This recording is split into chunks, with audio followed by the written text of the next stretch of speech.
Traders spend much of their time looking at charts and analyzing using technical or fundamental analysis or a combination of both. While these indeed are very good things to spend time on, not all traders take their time to focus on risk management and more specific position sizing.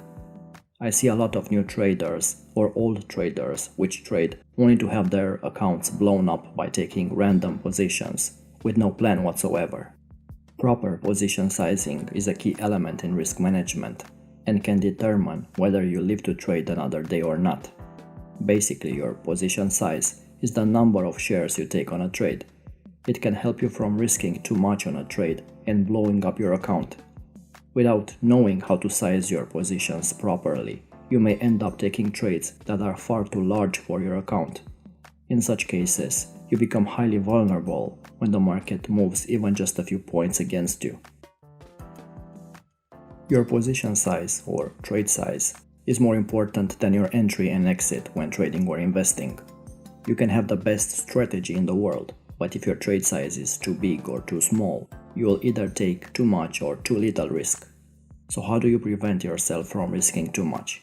How do you know the right quantity to buy or to sell when you initiate a position?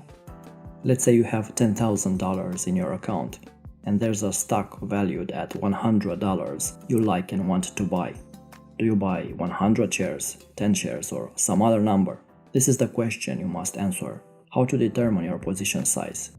If you decide to spend your entire account balance and buy 100 shares, then you will have a 100% commitment in this stock, and this is not indicated. Also, in taking a position that represents a large portion of your total portfolio, there is also the opportunity cost involved. You would have to pass up other trades that you may have liked to enter. Position sizing is a critical issue that a trader needs to know beforehand and not to do on the fly.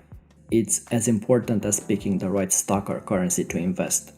Newer traders or investors like to calculate how much they could make on the upside, how much money they could potentially make, and focus less on how much money they could potentially lose. There are several approaches to position sizing, and I will run down some of the more popular ones. The first one, and the most common one, fixed percentage per trade. Position sizing can be based on the size of an overall portfolio. This means a percentage of that overall capital will be predetermined per trade and will not be exceeded. That would be 1% or even 5%. This fixed percentage is an easy way for you to know how much you are buying when you buy.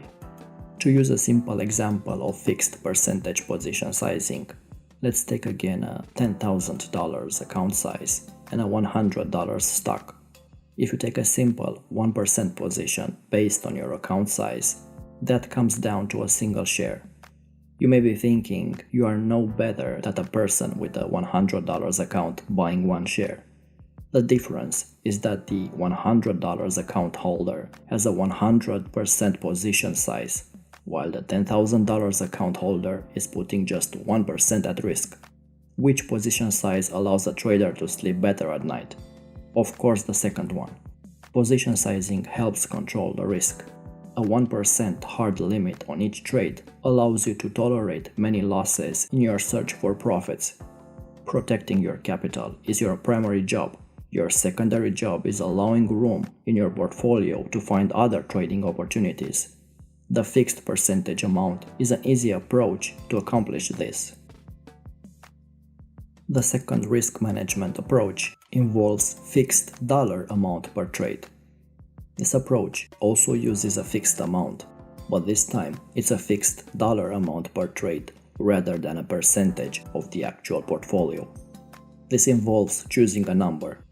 Again, using the same $10,000 portfolio as an example, say you decide you won't spend any more than $200 on any trade. For traders with small account sizes, this can be an attractive approach because it limits how much you can lose. However, it also limits what stocks you can buy. You will have to rule out some securities based solely on their price. Of course, this is not necessarily a bad thing.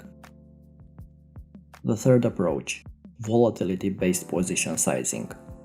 A more complex approach, but one that allows for more flexibility, is position sizing based on the volatility of the security you plan to buy. It's more dynamic because it doesn't treat each stock the same. This approach allows you to really drill down and exercise finer control over your portfolio. For example, growth stocks will invariably be more volatile, and that volatility will be reflected in your portfolio. To reduce that overall risk on your portfolio, you would buy less of higher volatility stocks than you would buy lower volatility stocks. You can measure volatility with something as simple as a standard deviation over a given period, say 15 or 10 trading days. Then, depending on the deviation, you adjust the amount of shares you buy when you initiate a position. This allows lower volatility stocks to have more weight in your portfolio than higher volatility ones. Position sizing based on this ideology lowers the overall volatility within a portfolio. This strategy is frequently used in large portfolios, and I use it personally in my own portfolio. Even longer-term traders and investors face position sizing questions. For them, when the price of a security they are holding goes down, it represents more value. Adding to their position in this case is referred to as averaging down. Long-term traders can decide to average down using similar position sizing approaches by risking either a fixed dollar amount or a percentage amount when the stock trades down. You can use standard deviation here as well to help figure out that amount.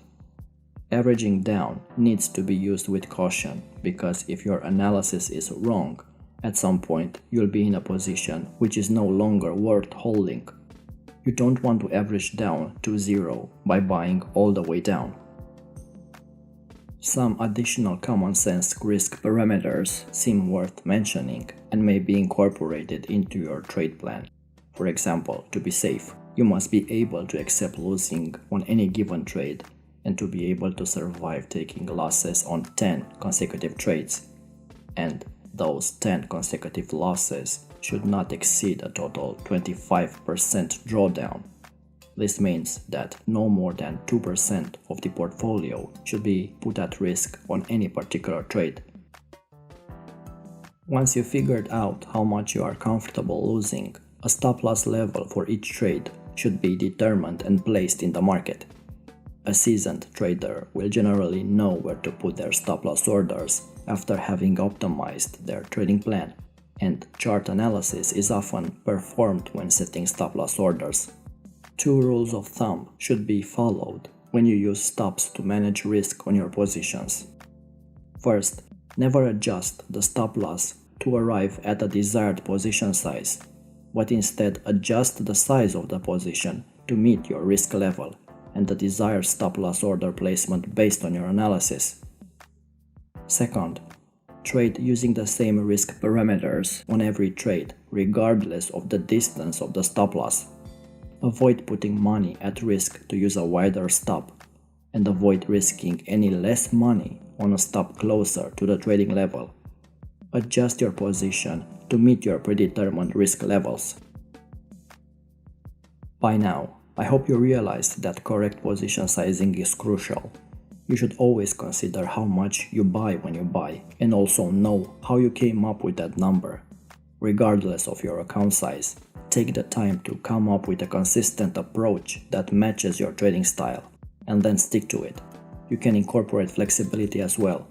For example, if you are willing to take more risk with your portfolio, you can dial up the percentage you use. Sound money management techniques can help make an average trader become better and a good trader become great. For example, a trader that is only right half of the time, but gets out of losing trades before the loss becomes significant and knows to ride winners to a substantial profit, would be way ahead of most others who trade with no clear plan of action whatsoever. And you have to find the right balance, because if you risk too little and your account won't grow, and if you risk too much and your account can be destroyed in a few bad trades. If you found value and learned something new, leave us a like to show your support. and make sure you subscribe and hit the bell icon to stay notified when we upload new videos. Until next time.